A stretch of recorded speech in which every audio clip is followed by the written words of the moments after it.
ইট পাথরের শহর রাজধানী ঢাকা কার্যত এখন আন্দোলনের শহরে পরিণত হয়েছে। নানা দাবিতে কথায় কথায় চলছে রাজপথ অবরোধ, কোথাও কোথাও অগ্নিসংযোগ সহ সংঘাত সহিংসতার ঘটনাও এখন নিত্য নৈমিত্তিক বিষয়। এতে কার্যত অবরুদ্ধ এই শহরের মানুষ। এর সঙ্গে যুক্ত হয়েছে নিরাপত্তাহীনতার ফিরিস্তি। কথা নেই বলা নেই, হঠাৎ উৎকণ্ঠার ছাপ এসে ভর করেছে নগরবাসীর জীবনে। কখন কোথায় কি ঘটবে তা জানা নেই কারো।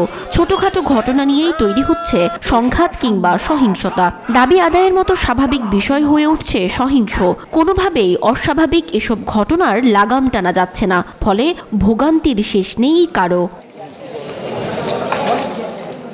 ছাত্র জনতার নজিরবিহীন গণ অভ্যুত্থানের মুখে সাবেক প্রধানমন্ত্রী ও আওয়ামী লীগ সভাপতি শেখ হাসিনা গত ৫ আগস্ট দেশ ছেড়ে পালিয়ে গিয়ে পার্শ্ববর্তী দেশ ভারতে আশ্রয় নেন।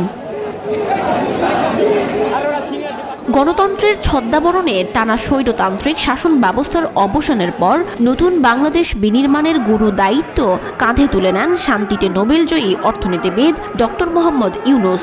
গত ৮ আগস্ট তার নেতৃত্বে যাত্রা শুরু করে অন্তর্বর্তীকালীন সরকার।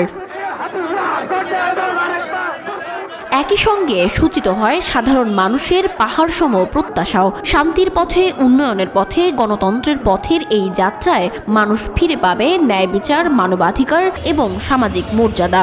বিনা বিচারে হত্যা, খুন, গুম, অপহরণের অধ্যায়ের পরিসমাপ্তি ঘটবে চিরতরে। মিলবে ভোটের অধিকার, এমনটাই এখন সবার চাওয়া।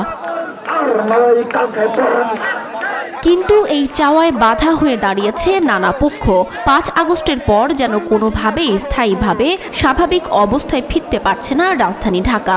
যে কোনো ইস্যু নিয়েই হচ্ছে আন্দোলন।